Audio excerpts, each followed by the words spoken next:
జగన్నాథం గారు, ఇప్పుడు ఆ రాజకీయాలు వదిలిపెట్టి మీ పర్సనల్ విషయాలకు వద్దాం. మీరు 96లో రాజకీయ ప్రస్థానం మీది మొదలైంది. నాకు తెలిసి నేను అనుకోవటం 2001లో అనుకుంటా బాలయ్య గారు చనిపోయిన తర్వాత దురదృష్టకర పరిస్థితుల్లో ఆయనకి అప్పుడు హెలికాప్టర్ యాక్సిడెంట్ అయ్యి ఆయన దళితుడు తొలి స్పీకర్గా పనిచేశారు. ఆయన చనిపోయిన తర్వాత మీకే వస్తుంది అనేటువంటిది ఆలోచన అప్పుడు కొంత స్పెక్యులేషన్ జరిగింది. మీరు ఆ స్పీకర్ పదవిని మీరు అధిష్టిస్తారు, ఎందుకంటే మీరు ఒక ఉన్నత విద్యావంతులు, ఎక్స్పీరియన్స్డ్, ఇదంతా ఉన్నది. కానీ అప్పుడు రాలేదు. కారణాలు ఏంటంటారు? ఈ విషయాల్లో స్వయాన ప్రధానమంత్రి గారి దగ్గర కూడా ఆయన ఒక కేంద్ర మంత్రి ఆయన అడిగారంటారు, వాట్ ఈస్ జగన్నాథ్ బయోడేటా తెచ్చేయమంటే చదివారంట ఆయన. ఇంత గొప్పగా చదువుకున్నారు. అప్పుడు మేము అలయన్స్ పార్ట్నర్ అక్కడ. అప్పుడు 29 మంది ఉన్నట్టున్నారు. ఉన్నాం. Outside support. Yes. Only speaker పదవి ఒకటి తీసుకున్నాం.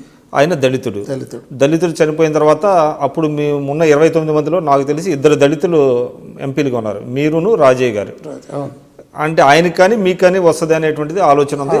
ఎక్కువ మీకు ఫేవరబుల్గా ఉన్నట్టు చాలా ప్రచారం జరిగింది. ఆపోజిషన్ పార్టీస్ అందరు కూడా అనుకున్నారు.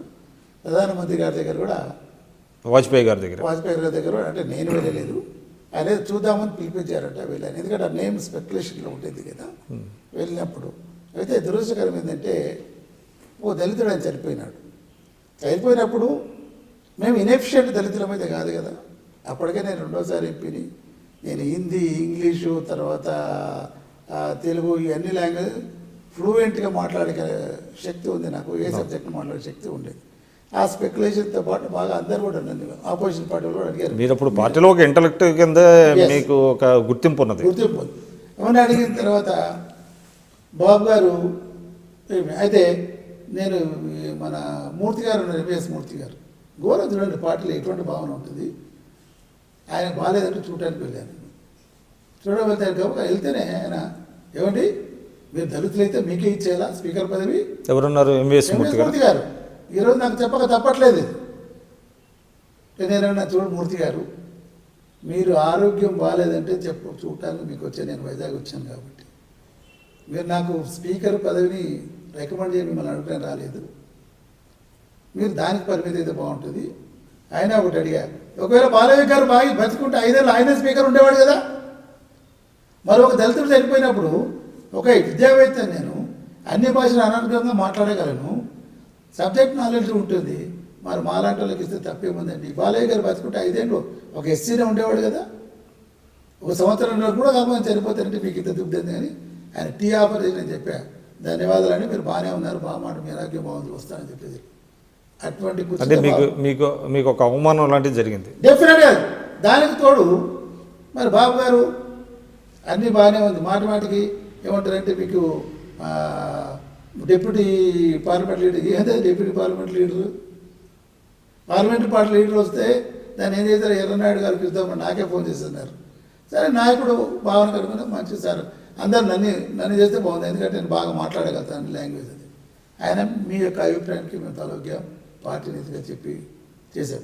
అయితే మీరు కారణం ఏం చూపించింది స్పీకర్ పదవి తీసుకోకపోవడానికి కారణం అప్పుడు ఏం చెప్తారంటే ఆ బీజేపీ యొక్క వారి యొక్క మతతత్వం మనకు అంటుకుంటుందంట. పార్టీలో ఉన్నాం, ఆ పార్టీ తన ప్రభుత్వంలో భాగస్వామ్యం, స్పీకర్ పదవి తీసుకున్నాం, మంత్రి పదవి తీసుకోలేదు. వాళ్ళు పాస్ చేసిన బిల్లులకు అన్నిటి పరిపాలనకు మనం సపోర్ట్ చేశాం. అంటే తిరిగి ఒక దళితుడికి స్పీకర్ పదవి ఇస్తానంటే మీకు బీజేపీ అంటుకునేదా. ఆ విధంగా మాలాంటి నాకు ప్రత్యేకించి అన్యాయం జరిగిందని చెప్పక తప్పదు. నేను ఇన్నాళ్ళు ఎక్కడ ప్రస్తావించకపోయినా మీరు అడుగుతున్నారు కాబట్టి ఘోరమైన అన్యాయం ఆ రోజు జరిగింది అన్నాడు. అయితే తెలుగుదేశంలో ఒక పక్కనేమో రాజ్యాంగం ఇచ్చారు కాబట్టి మీరు ఏం చేస్తారంటే అన్ని పదవులు మాకు ఇస్తే, రాజ్యాంగం లేకపోతే ఒకటి చేయలేదు. మీరు ఏ రాజకీయ పార్టీ అయినా రాజ్యాంగం it is a compulsory, mandatory.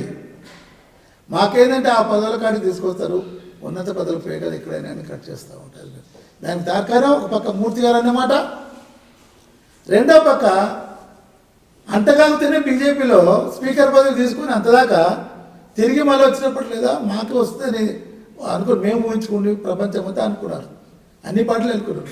ఆ తరుణంలో మీరు స్పీకర్ పదవి తీసుకోకుండా దాన్ని వదిలేసుకోవడం ఎంతవరకు న్యాయం మీరు చెప్పాల్సిన నైతిక బాధ్యత బాబు గారి మీద ఇప్పటికైనా ఉంది. ఒక పక్క బాలేక బతుకుంటే 5 ఏళ్ళు ఆయనే ఉండేవాడు, ఓ దళితుడే కదా స్పీకరు, ఓ ఆయన పర్ఫార్మెన్స్ ఏదైనా ఇనిషియేటివ్ ఉంటుంది అందరూ మెచ్చుకునేవాళ్ళు. అదేవిధంగా ఒకవేళ మేము కూడా చేసేవాళ్ళమేమో. అంటే మీకు జరిగిన అవమానానికి బదులుగా ఎప్పుడైతే మనకి 2007, 2008లో న్యూక్లియర్ 1, 2, 3 వచ్చినప్పుడు మీరు పార్టీ తెలుగుదేశం పార్టీ వ్యతిరేకంగా ఓటు చేయమనేటువంటిది పార్టీ నిర్ణయం తీసుకుంటే దాన్ని బ్రీచ్ చేశారు. బ్రీచ్ చేసి అనుకూలంగా ఓటు చేశారు. అంటే అట్లాగా మీరు ఏమన్నా రివెంజ్ తీసుకున్నారా? లేదండి, ఆ ఆలోచన ఎప్పుడు లేదు. ఎందుకంటే సరే నాకు పదవి రాలేదన్న బాధ ఉన్నా మేము ఎప్పుడు కదా చంద్రబాబు నాయుడు గారిని అవమానించే విధంగా ఎన్నడూ మాట్లాడలేదు. ఎందుకంటే నాకు రాజకీయ జీవితాన్ని ఇచ్చిన పార్టీ, ఆ పార్టీ గురించి కానీ నాయకుడు ఎప్పుడూ అవమానంగా కాకపోతే తప్పు జరిగినప్పుడల్లా ఎత్తి చూపడం మాత్రం చేసేవాళ్ళం. ఏమో తెలంగాణ విషయంలో వచ్చినప్పుడు సుఖేందర్ రెడ్డి గారు మేమంతా ఆయనకు ఎత్తి చెప్పేవాళ్ళం, ఇది ప్రో డెసిషన్ తీసుకుంటే బాగుంటుంది, మీరు భాగంగా వచ్చే విధంగా మాట్లాడేవాళ్ళం. అయితే నాయకుడు ఏదైనా లేదా ఒకటి తప్పుదారిని పోయే తప్పు లేదా సజెస్ట్ చేయడం అది వ్యతిరేకించినట్టు కాదు. సేమ్ థింగ్ ఇక్కడ ఏమైందంటే న్యూక్లియర్ డీల్ మూలాన లేదా ప్రపంచం అంతా కూడా దేశం అంతా కూడా మంచి జరిగిపోయింది. దానికి మీరు మొండిగా కమ్యూనిస్టు పార్టీ వాదిని వాళ్ళు అయినప్పుడు మేమైనా ఇది మంచిదేమో చూడండి మీరు వినలే, మా మాట ఎవరు వినలేదు. వినేటప్పుడు లేదు నా సొంతంగా నాకు ఎవరు ఇన్ఫ్లుయెన్స్ చేసింది ఏమి లేదు, నేను ఫీల్ అయ్యాను ఇది మంచిదని చెప్పేసి ఓటేసాము. దాన్ని మీరేమి ఏదో పలు విధంగా ఎన్నెన్నో చెప్పి నన్ను పార్టీ ఇమ్మీడియట్ ఎక్స్ప్లెయిన్ చేసి అదే ఆదికేశవ నాయుడిని చేయాలా మీరు. అంటే మీరు ఆదికేశవ నాయుడు గారు కాంగ్రెస్కి ఓటు చేశారు, అంటే గవర్నమెంట్కి అనుకూలంగా ఓటు చేశారు. ఆదికేశవ నాయుడు చేయకుండా తర్వాత ఆయన మళ్ళీ చేసినట్టు ఉన్నాడు, మళ్ళీ చేయలేదనుకుంటాను. ఆయన ఆ ప్రోబ్ వేసి లేదా ఆయనకు ఇదైంది ఏదో సంథింగ్ అయితే ఆయనకేమో కట్టబెట్టారు. ఇది తిరుపతి దేవస్థానం చైర్మన్ చెప్పింది దాన్నేమో నిమిషాల మీద ఎక్స్పెల్ చేసి పడేశారు. నేను అయితే మాకు అన్యాయం జరిగినప్పుడు అప్పుడు అదే బిల్లును మొన్న బీజేపీ వచ్చిన తర్వాత పార్లమెంట్లో ఇదే బాబు గారు అన్ని రాజకీయ పార్టీలన్నీ కూడా పాస్ చేసేయాలి లేదా, మరి అప్పుడు లేని అబ్జెక్షన్ ఇప్పుడు ఎందుకు వచ్చిందండి? ఎప్పుడండి అది కొంచెం వివరంగా చెప్పండి. ఈ ఒబామా గారు బీజేపీ ప్రభుత్వం వచ్చిన తర్వాత ఇప్పుడు న్యూక్లియర్ కంట్రీస్ దీనిలో లేదా కొద్దిగా అప్పుడు కొద్దిగా వివాదం వచ్చింది. ఏంటంటే రెస్పాన్సిబిలిటీ మీద దాని మీద వాళ్ళు ఏమన్నారంటే న్యూక్లియర్ రియాక్టర్స్ వీటన్ని వీటి బాధ్యత మీదే మేము సప్లై చేస్తాం కదా లేదా అన్నప్పుడు లేదా మీరు వాటన్నిటికీ గవర్నమెంట్కి పాజిటివ్గా చేసి ఇదే బిల్లుని పాస్ చేశారు కదండి న్యూక్లియర్ బిల్ని. మరి ప్రభుత్వం మారినప్పుడు అసలు ఆ బిల్లునే ఒప్పుకోమని ఎందుకు మీరు రిజెక్ట్ చేయలేదండి మీరు? అప్పుడు బీజేపీ అపోజ్ చేసింది, తర్వాత కమ్యూనిస్టులు ఓడిపోయిన తర్వాత వీళ్ళు ఏమన్నారు అమర్చిన తర్వాత మేము న్యూక్లియర్ బిల్లుకి ఆపోజ్ చేసి తప్పు చేసామని బీజేపీని కమ్యూనిస్టులు కూడా అన్నారు. ఒక సహేతుకమైంది దేశాభివృద్ధికి పని ఈనాడు మోడర్న్ టెక్నాలజీ కానీ అంటే పార్టీ లైన్ ఒకటి తీసుకున్న తర్వాత దాన్ని కట్టుబడి ఉండాల్సిన బాధ్యత ఉంటుంది కదా. డెఫినెట్గా ఉంటుందండి. మీరు దళితులకి జరుగుతున్న రాజకీయాల్లో అన్యాయం గురించి చెప్తున్నారు. ఇప్పుడు అంటే మన ఉమ్మడి ఆంధ్రప్రదేశ్లో చూస్తే ఎస్సీ వర్గీకరణ, ఆ రోజు ఎస్సీ వర్గీకరణ ఏకగ్రీవ తీర్మానం జరిగింది. ఎస్సీ వర్గీకరణకి ఒక ఆర్డినెన్స్ జారీ చేశారు. సరే సబ్సిక్వెంట్గా కోర్టు కొట్టేయడం అదంతా జరిగితే ఇవాళ 2 రాష్ట్రాల్లో కూడా వర్గీకరణ బిల్లు ప్రవేశపెట్టమని అంటే ఇంట్రడ్యూస్ చేయమంటేనే ప్రభుత్వాలు ఒప్పుకోలేనటువంటి పరిస్థితి వచ్చింది. దీన్ని ఏ విధంగా అర్థం చేసుకోవాలి? అంటే ఒకటండి, ఆంధ్రాలోనేమో కొంత మాల పాపులేషన్ ఎక్కువ ఉంటుంది,